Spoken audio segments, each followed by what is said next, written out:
Order. Honourable David Cunliffe. Well, Mr Speaker, we might have a number of potential coalition partners, but none of them are in the dock and none of them are going to jail, Mr Speaker.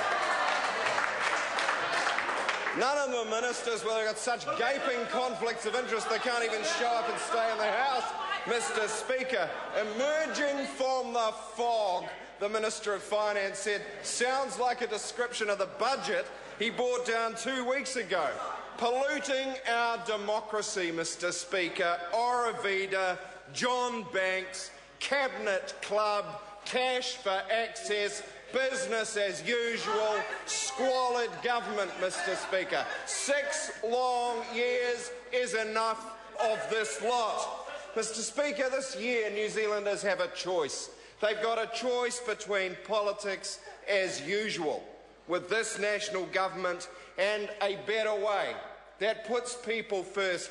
They've got a choice between the growing gaps of 2 New Zealands on that side of the House and a new government that will put New Zealanders first, put people first with secure jobs, good homes and healthy families, Mr Speaker. Mr Speaker, in Nationals New Zealand, wage rates are barely keeping up with inflation, isn't that right? In Nationals New Zealand, half of New Zealanders didn't get a pay rise at all last year. Unemployment is still 6% and Treasury says we'll be lucky to ever get down to the level it was before John Key became Prime Minister, Mr Speaker. Labor's going to put people first. Labor pledges unemployment down to 4%, Mr Speaker, and we've got the policies that will deliver. Mr Speaker, in Nationals New Zealand, the bulk of economic growth is going to the top few percent, and that is why Nationals cronyism supports the few against the many, Mr Speaker. GDP went up 8.5%, but is wages only up 5%, Mr Speaker, since they've taken office.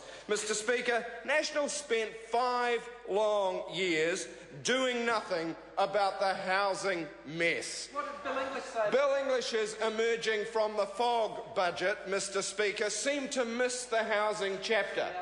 It's like it wasn't printed. It's like he's still looking for it now, Mr Speaker. He's asking the minister next to him, where is the housing policy in the budget, Mr Speaker? Well, Auckland house prices, sir, while he's been looking, have risen 40%. 40%, Mr Speaker. Christchurch over 30%. There's a housing crisis. Kiwis can't get affordable homes. Labor's got positive solutions. Kiwi Build, 100,000 new homes over 10 years, Mr Speaker. Monetary policy that will keep interest rates, mortgages and rents affordable.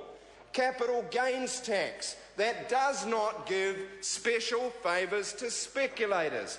And, Mr Speaker, new rules that will mean people who never want to live in New Zealand won't be able to trade the homes of those who do.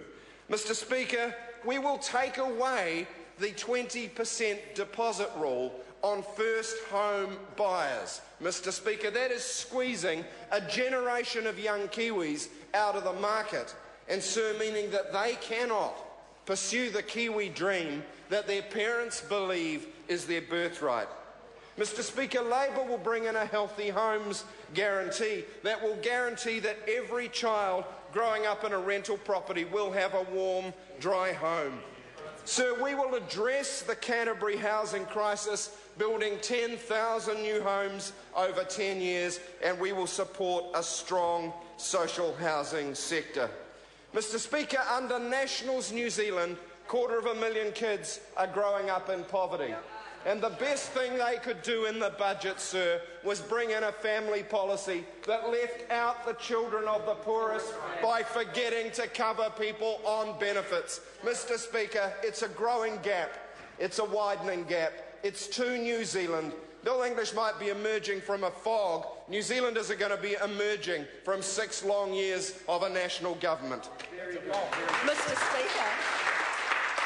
Well, Mr Speaker, Honourable Paula Bennett. I think that was the face of David Cunliffe. I think that was the doom and gloom face. So he's got a few different faces.